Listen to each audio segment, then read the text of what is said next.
G'day viewers, and welcome to episode 3 of Too Tough to Think, Australia's number 1 online sport. I can't say number 1. I've just said it. Alright, just go. Welcome viewers to episode 3 of Too Tough to Think, Australia's leading... Well, I can't say leading.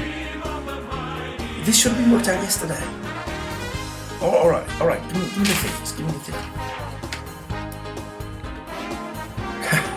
Welcome viewers to episode 3 of Too Tough to Think, an Australian online show.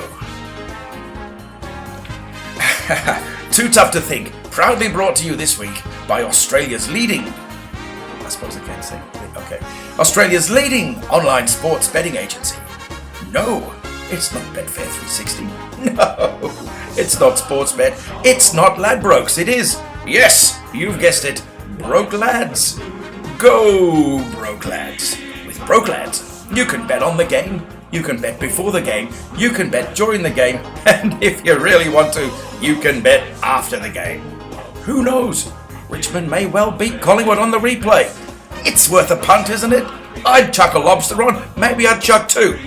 What about a pineapple? What have you got to lose, folks? It's just money. Broke Lads. Yes, Broke Lads. The family betting agency. You can bet with your wife. You could even bet on your wife. Is she really that nutty about pottery? Or is she just potty about the young guy, that spunky guy that takes He's not that cute. He drives a Volvo anyway. So, look, Broke Lads. The family betting agency. Bet with the kids. Will it be the round window, the square window, or the arched window on Play School today? I don't know, but gosh, the tension's killing me. What, you could even bet on the kids. Which one of them's still going to be sponging off you at 35, sitting on the couch, playing PlayStation all day? Have a go, set the odds, maybe you'll make a buck out of him one day. Somehow, this might be the way, you never know. And kids, you're not left out either. Will Mum and Dad make it to Christmas? Will they make it to the next wedding anniversary? What are the odds? Who knows, but surely it's worth a punt. Yes, it's worth a punt, with Broke Lads. Broke Lads, where the lads go broke.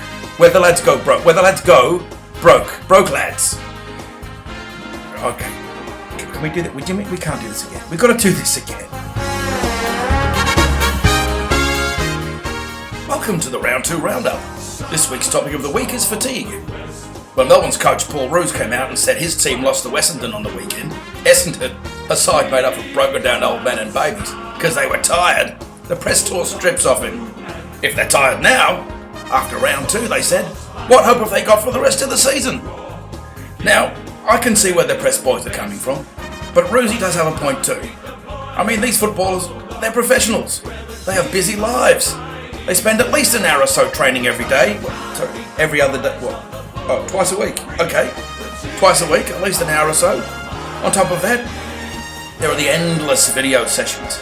And I know for a fact that the Melbourne boys got through all 8 Harry Potter films last weekend, and that's hard work, let me tell you.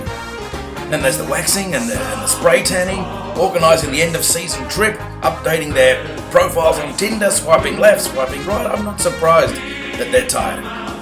And then this week, they fly to Tasmania to take on the Kangaroos, a team with actual footballers. So, what are they going to do? Well, the way I see it, these players need a break. They say 90% of football is mental, 50% is physical, and the other half is statistics. So I say, if they're tired, give the physical a rest. Stuff the statistics and go mental. Stay up for 3 days drinking Jägermeister and eating prawns. It always worked for me. Well, not so much the Jägermeister and prawns, I was more of a VB and chips man, but you know what I mean.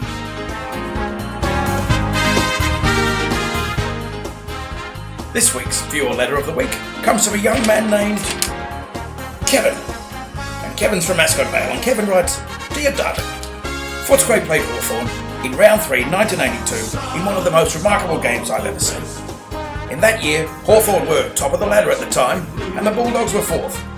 You and Robert Dippy Domenico played like maniacs on each other, fighting tooth and nail for the ball all day.